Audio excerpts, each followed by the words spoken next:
There was we talked to so many people putting this book together, and while I have to remember sometimes that I'm not a news guy anymore, and that I'm not required to run every story I hear through that filter, that prism of being a journalist.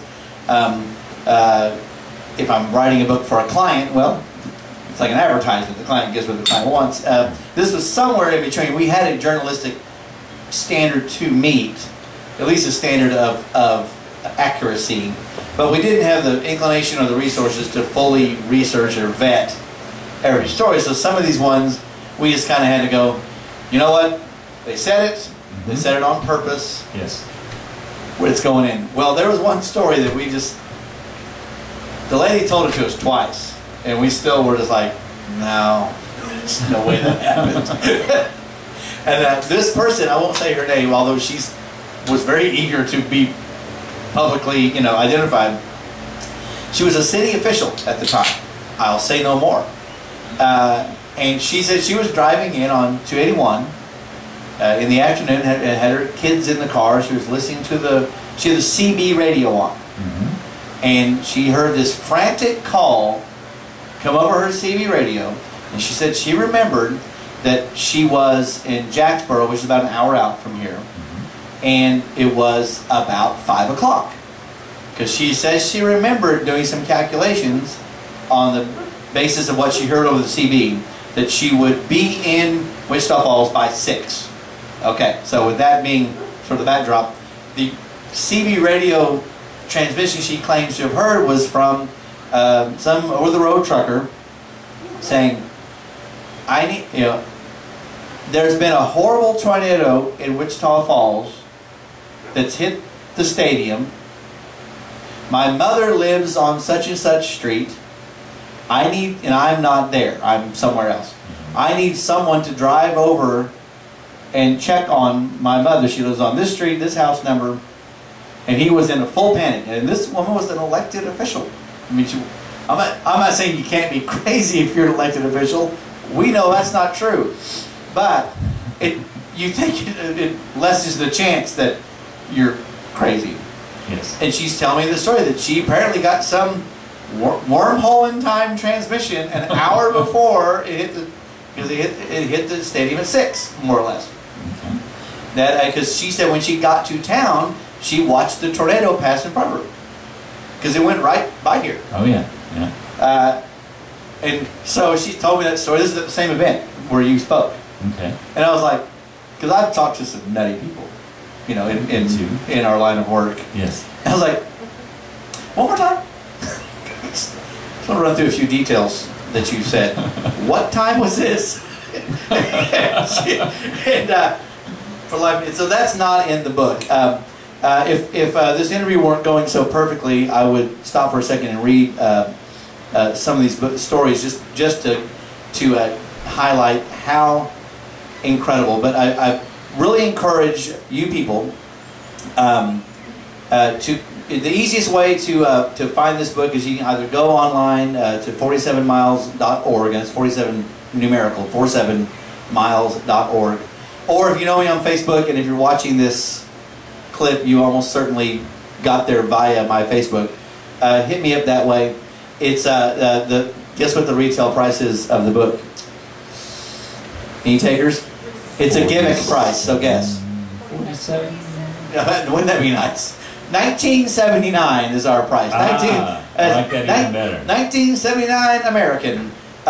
The proceeds from the book go to benefit local disaster relief and first responders. Good.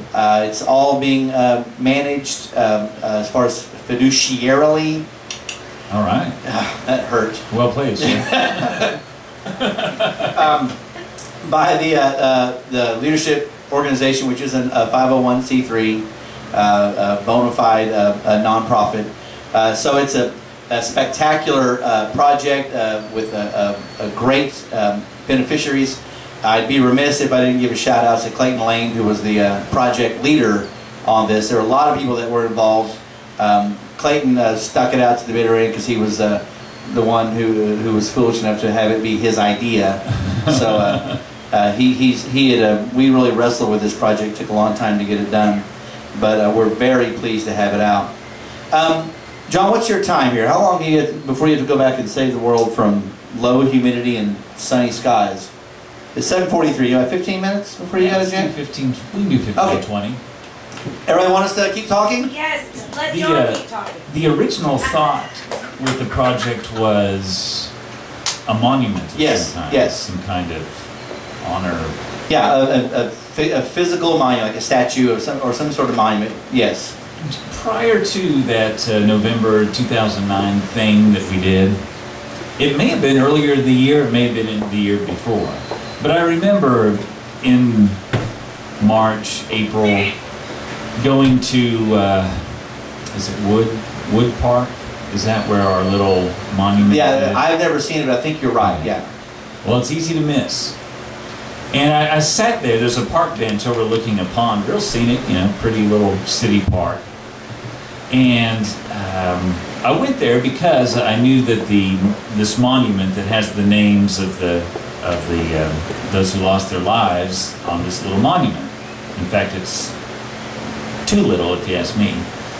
And I sat there and I thought about that, and I was like, this is the most significant event in this city's history.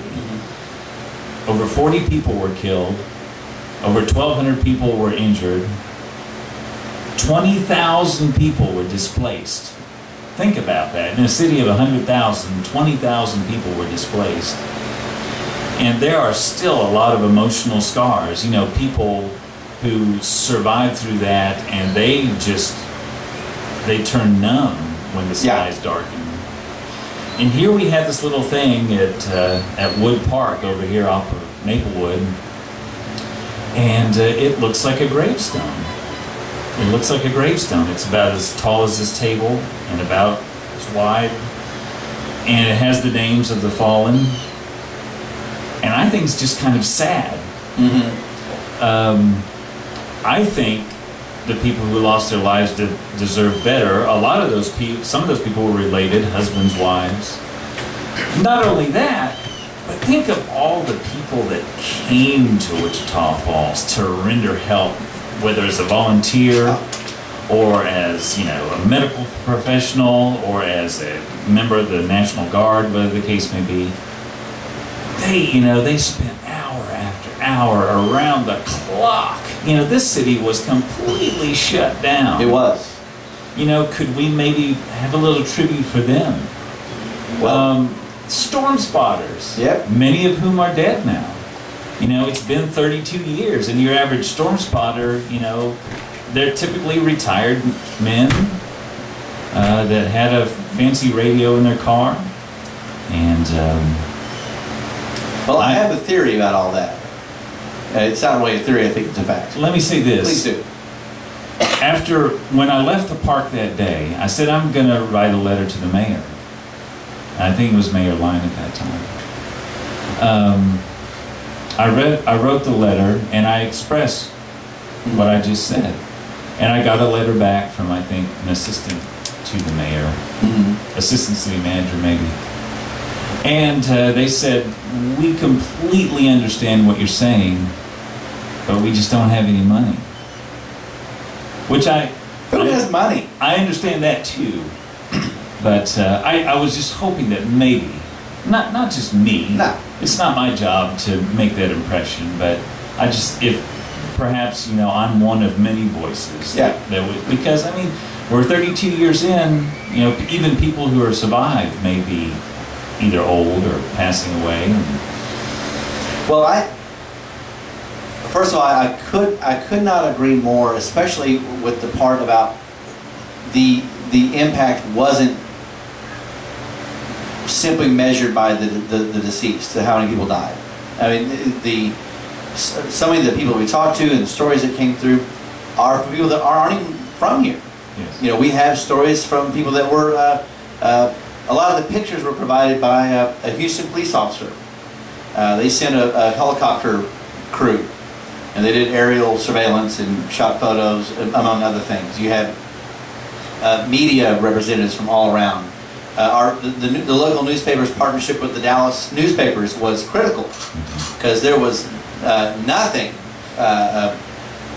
more important at that time than having a newspaper cover an event like this. Yes. And having the daily newspaper shut down is catastrophic, really, because it was your only information pipeline. The TV coverage was also outstanding. Both 6 and 3 put together retrospectives, of course, based on coverage that they gathered, you know, in real time. But the news coverage was spectacular. The Shepherd Air Force Base's involvement was amazing.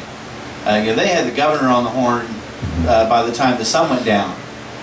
They had you know, United States senators, congressmen, you know, lobbying on our behalf. So yeah, and so yes, the metrics go way beyond the 44 people who died. And I've had the same conversation with a lot of the same people that you wrote a letter to, and we replayed a lot of them in the context of putting this book together. And you know, I'm not speaking for my guest; he has a real job. If you want to call it that. The Chamber of Commerce wants no part of this. Really?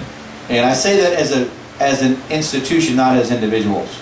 This is not what this is not the kind of story they think they want told. And this is not a current development. They hated being branded Tornado Alley. If you were in charge of bringing, you know, putting heads in beds at the hotels and trying to positively brand the city, the '79 tornado was just this monkey on their back. They ran from it at every turn, and then it just became a habit. Right. I think they even, it no longer was the result of a thought process. It was, no, we don't talk about it. I remember writing an op-ed and circulating it among a lot of the same people, saying, "This storm is this city's soul." Yeah.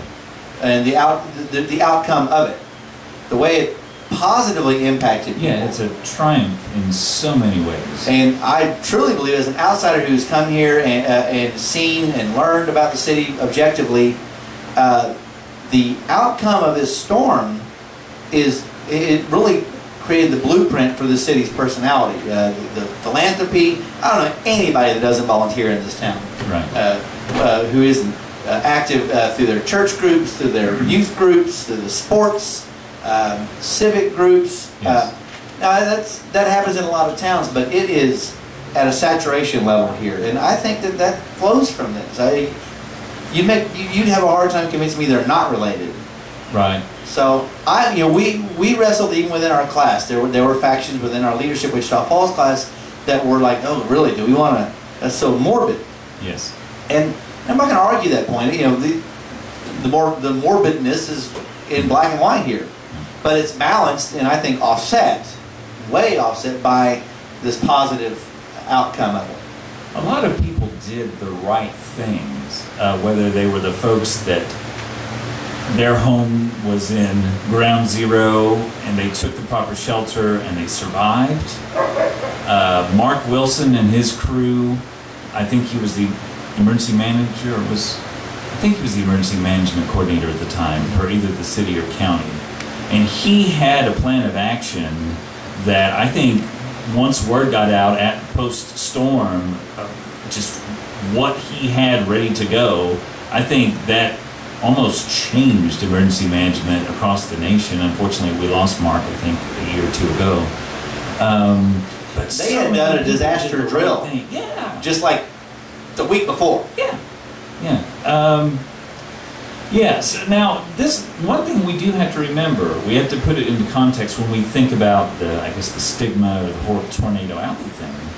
April 10, '79, that was the third tornado that affected this city over the span of 21 years, going 58, and then we had the April 3rd of '64 that went up through the base.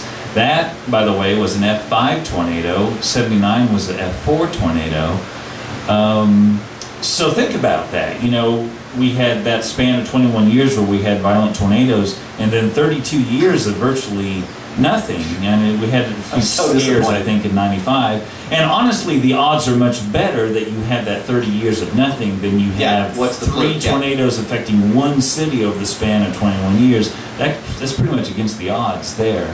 And when we talked to the people at the base, the 64 storm went right through the base. Mm-hmm. And there was, in '79, there was enough of they had a blueprint to follow, and there was even enough institutional memory that they were really in a position, not just logistically, but sort of philosophically, to immediately jump on. And because a lot of people don't know, or I don't know, maybe they do, you know, the tornado almost served like a giant table saw cutting through every utility line coming in to Wichita Falls. There weren't redundant, you know, trunk lines. It just severed, so it was localized. I mean, like we talked to nurses that worked at the hospital on that day, and they had been called in because of the Vernon tornado, which was an hour and a half or so before. Yes. And they got called back in, and the parking lot's full, and the lobby's full, and they're thinking, what the hell happened in Vernon? They didn't even know. These were the Wichita Falls people. So even though you could be unaffected or even unaware of the storm, your lights were still going out if you didn't have your own generator. That's right. And so Shepherd had their own power, their own resources. The hospital had their own. Eventually, they got their power back up. They had some, I forget who it was. Somebody trucked in like this. I want to say the circus was in town. There was some sort of really fluky thing. I remember. There are a lot of great stories. There was some sort of non-traditional water supply, and I want to say the circus was in Burnett. That rings a bell with me, but I can't remember. And they had an enormous potable water supply they brought with them, and they just took it and gave it to the hospital. So, but Shepherd, I mean, you talk about earning your wings. They had command and control within, if not minutes, hours.